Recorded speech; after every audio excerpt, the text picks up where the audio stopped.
What's up, y'all? My name is Prince, and I'm an urban acolyte. And before you guys ask, my little hoodie cloak that I'm wearing, you can get these from my Amazon influencer store. There's a link down in the comments where you can check that out. But anyway, this video, I want to talk about this article that I saw on WeGotThisCovered.com about Star Wars Episode 9 having a really dark and bleak title. Now, first off, I'm not a fan of this website.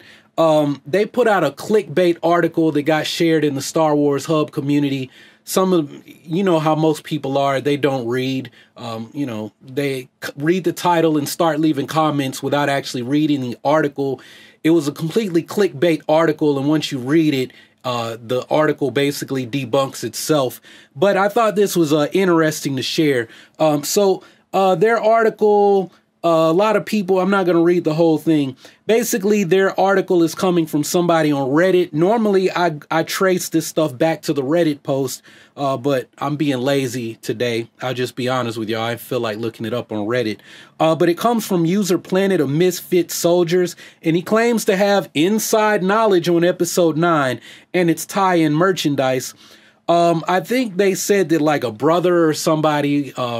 No, I'm sorry. I'm getting that confused with another video I meant to record this week from Star Wars Newsnet, where somebody was on Reddit posting, and I think their brother actually apparently is part of the production crew, because he got one of the gifts that they were giving out, and then they kind of gave some stuff. I have to go back and look at that article if you guys want me to put that video out. So let me know, do you want me to do that video down in the comments? But anyway, this person, I don't think it's the same person. They, of course, they claim to have inside knowledge, and it's too risky to say anything for sure. But they said that Lucasfilm is trying to evoke a feeling of hopelessness with the film's new subtitle, meaning that anyone who's predicting a title with optimistic words like rise, dawn, new, or birth is way off the mark. As an additional piece of alleged intel, the Post also claims to have seen merchandise boxes which display Rey and Kylo Ren together with their faces divided in the middle by a lightsaber that's red on one side and blue on the other. What's more, the user goes on to speculate based on what they know that the film's first act or so is going to be especially dark, stressing that the First Order is very much in charge before... Sorry, I got a pop-up on my phone. Where am I? I'm not going to edit this out because I'm going to leave in my mistakes. Okay, stressing that the First Order is very much in charge before we see the situation turn around for the Resistance. Now, take all this stuff with a grain of salt. As far as that picture of Kylo Ren and Rey being separated by a lightsaber that's red on one side, blue on the other, we basically already seen that. I think Vincent Vendetta used that image for a Reylo poster. I thought that was official piece of merchandise going into an official poster going into The Last Jedi. If not, somebody made an excellent picture, with some serious Photoshop skills. But we've already seen that image. So for that image to be something, who knows? Maybe that could be something on the merch going into Episode 9. But we've already seen it, right? We've already seen it in the Reylo community is basically co-opted that. So if I see that, I'm thinking, oh, this is the Reylo. People are going to love this, even though it has no indication of Reylo. It just says you got Rey on this side, Kylo Ren on this side, and, she's the good guys, he's the bad guys. She's the light side, he's the dark side. What else is new, right? Now, I don't know about this title, but all of this stuff about, I saw a post about, well, they're going to have to do it an interesting way because this is the end of the Skywalker saga and they got to find a way to crush the First Order for once and all. They're going to crush it for good.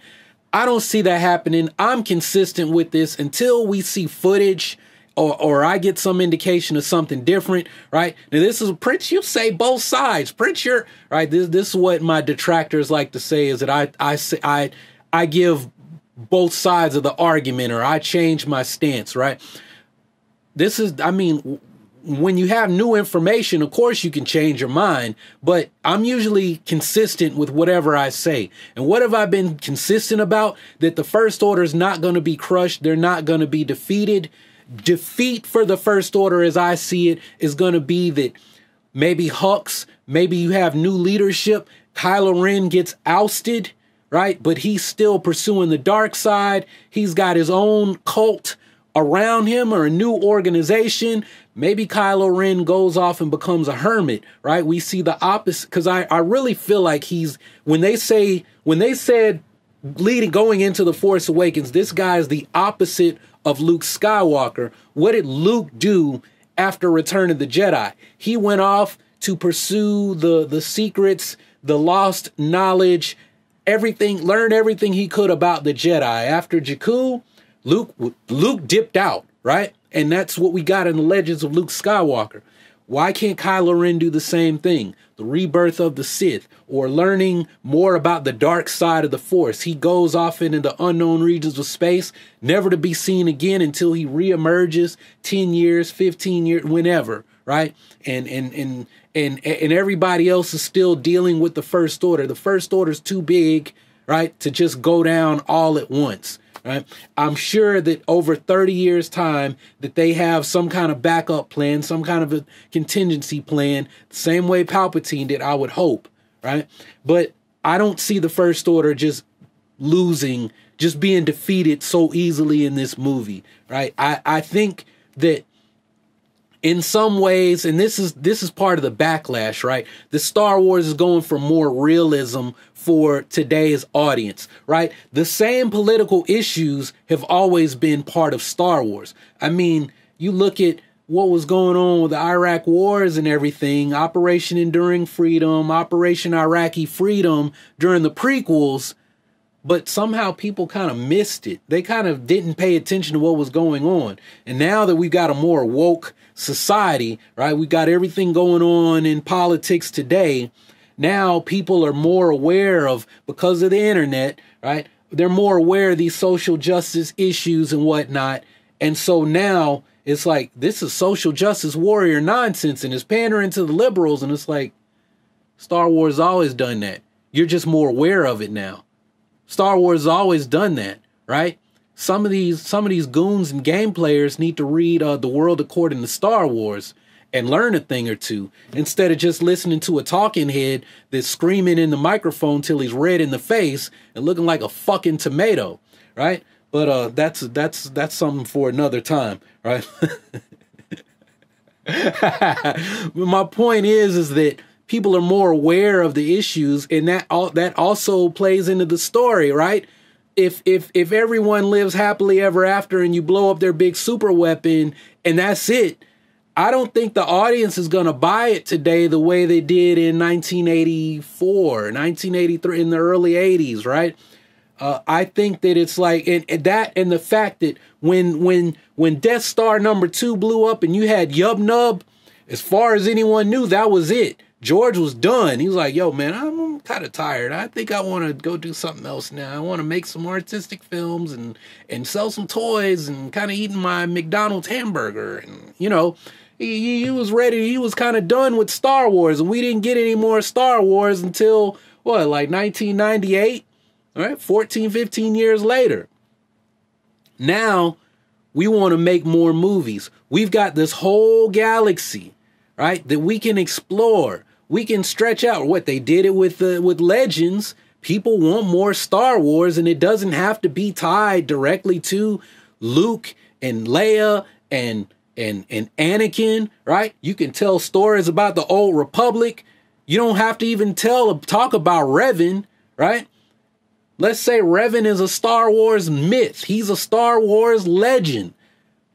But the old Republic, but that legend was based on something else. Maybe there is an actual Revan that didn't do the stuff that you heard about, that you played in the BioWare games.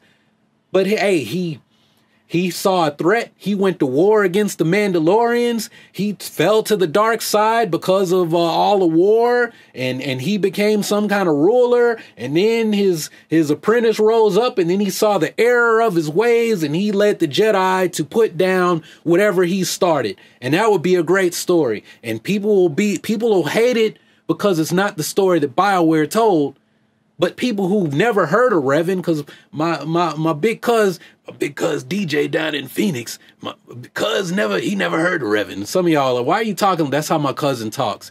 He wants to get a YouTube channel going about like comic book stuff for like old guys, right? He's getting close to 60 if he's not 60 already, but hey, he's young at heart. He's got more energy than me. Then it'll make sense when y'all hear the big cuz DJ talk, right? But cuz never heard of Revan. He never heard of no fucking BioWare, the old Knights of the Old Republic. He ain't about that, right? But he would totally watch a movie about things that occur in the Old Republic because he's a true Star Wars fan. You get what I'm saying, right? So, but my point is yo, man, I don't see this happen. I can understand. I can see a bleak title. I don't think everyone's going to be happily ever after. The reason I say that, you look at what's the Star Wars theme park? You're going to have the First Order running around there still, right? And if this is this theme park, the whole setup, this is Star Wars after Episode 9. This is Star Wars after Episode 9. Right? The world, the galaxy, the state of the galaxy is you still have a Millennium Falcon. You still got the First Order running around, and people are concerned about the First Order. They arrested freaking John Boyega when he went to tour it, right? The First Order is still going to be a thing at the end of this movie, right? So get it through your heads that, hey, man, we don't know what kind of story we're in for, where Rey might do something awesome. Everybody's going to be going to war. The resistance has to continue in some way, shape, or form, because Kathleen Kennedy said we still plan on telling stories about Rey, Finn, and Poe for the next 10 to 15 years down the line, right? But the First Order's still going to be there. So maybe we're actually getting an actual Star Wars. We're in the stars, and there are wars. Maybe the Jedi have to come back, and Rey needs all this time. She goes to war and realizes, hey, I can't do this on my own. I gotta train other people. I need other Jedi, right? Or in order to fully restore balance, I'm the catalyst. But as the catalyst, now I have to create the chemical. I started to say equation, the chemical process. I'm the spark that lights the match. But the Force has not called me to be a warrior on the battlefield, but a general, right? To inspire people and to lead them, right? We don't know what Rey's story is, right?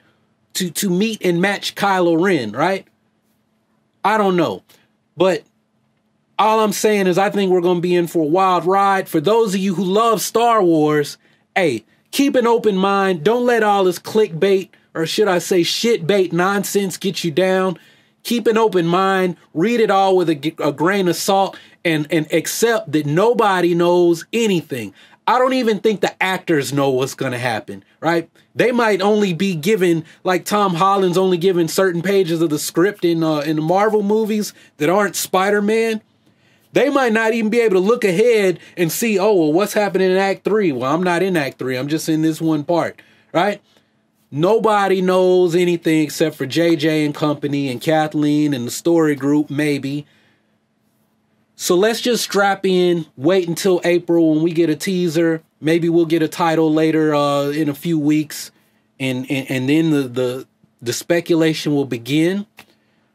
Share my channel with other people because I'm out to put down all the shit bait, right? Send that stuff to me if you're part of the Urban Acolyte community on Facebook so I know I'll see it and say, Prince, don't say, Prince, what do you think of this? Because I'm going to say, I don't think anything about it and keep going.